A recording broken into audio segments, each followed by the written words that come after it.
Cars Channel News and Review Car.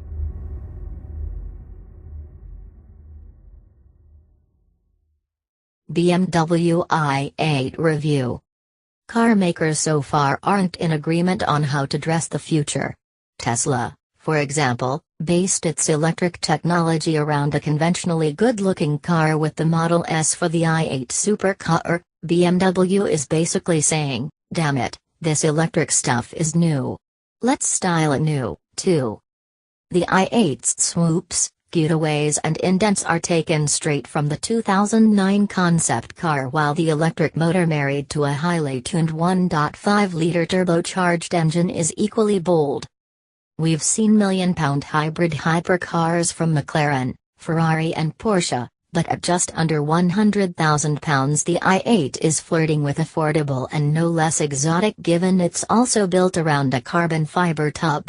It's got breathtaking looks, right-on engine tech and heaps of government tax breaks, but can it really deliver the on-road performance of the likes of rivals such as the Aston Martin Vantage V8 or Audi R8? Future sound. Great sound is vital for a supercar, but how can an electric motor and a 3-cylinder engine match the soul-pounding thunder of a V8 or V10? We don't know how, but they can. The i8 sounds fabulous. We suspect synthesizer trickery, but it matters little. Sport mode turns the digital dials from a meditative blue to hellfire red, the petrol engine is ignited and suddenly it's no more Mr. Green Guy.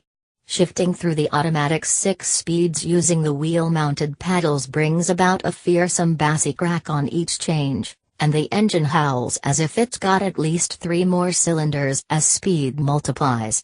At times you hear the distinctive, and no less appealing, 3-pot thrum, while the controlled scream from the electric motor is one of the best we've heard. Extreme yogurt weaving.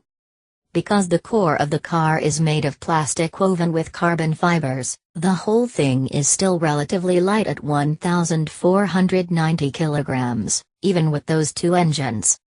It's also very stiff, you feel it when you corner hard and realize you could take that same corner much, much faster. With the petrol engine at the back driving the rear wheels and the electric motor at the opposite end powering the front wheels, the all-paw traction is excellent and the weight balance spot on. With the steering weighted up in sport, the car feels fabulous. And it rides beautifully. Firm but with each clattering pothole wrapped in velvet and disposed without fuss. Oh, I see. No car we've ever driven has been fan-filmed in London to the same extent as the i8, and we were very glad of surround view to help us avoid anything dumb for YouTubers to lap up. This takes feeds from body-mounted cameras to display an impressive drone's eye view of the car so you don't whack those 20-in wheels on curbs, taxis or vans nudging over for a closer look. This option also bundles in collision avoidance tech that at one point in an Oxfordshire village terrifyingly flashed up a graphic of a cyclist onto the heads-up display and briefly slammed on the brakes. There was an oncoming cyclist, but we'd both decided there was enough room and neither of us appreciated the car's input. Government-sanctioned fun. Not only will our government waive the i8's annual tax, it'll also hand you a £5,000 discount. Which is like trading food stamps for aged cont at the farmer's market. It's because the i8 can officially run 23 miles on just electric power once the lithium-ion battery pack's been topped up. The electric-only thrust is not as potent as that in its urban cousin, the i3 Supermini, and most owners will run it in tandem with the 1.5-liter engine to give a full 357 bhp, but it does allow BMW to record 135 miles per gallon fuel consumption and CO2 of 49 grams/km. This is laughable, but the 33 miles per gallon we achieved over 122 miles of more sinning than saintliness was staggering for a car of this potency. Days of the week supercar. The boot's tiny, but otherwise the i8 can be used every day without stress. It takes a bit of undignified bottom shuffling to get over the high sills and into the cabin, but those very light dihedral scissor-like doors open up wide to help you.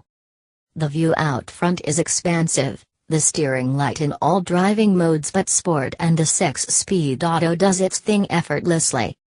The elevated 8.8-inch screen is manipulated as it is in all of BMW's posher cars, with a wheel control instead of touch, and it displays sat-nav with 3D graphics showing buildings, along with a host of other info. Listen to DAB digital radio or sync your smartphone to stream music. There's nothing else out there that can match the i8 for interior tech and quality. Next year's Audi R8 replacement might run it close. BMW i8 verdict. The BMW i8 is like one of those all-you-can-eat salad buffets at a pizza restaurant. Approached with serious restraint, it's healthy and good for planetary well-being, but go to town and it also delivers a kick of delicious badness. It's naughty and nice in perfect harmony, and like the salad, this plug-in hybrid is nowhere near as saintly as the official description would have you believe. But it's still a hell of a lot more efficient than its near-price rival the Aston Martin Vantage V8 and arguably more fun to drive. And just look at it.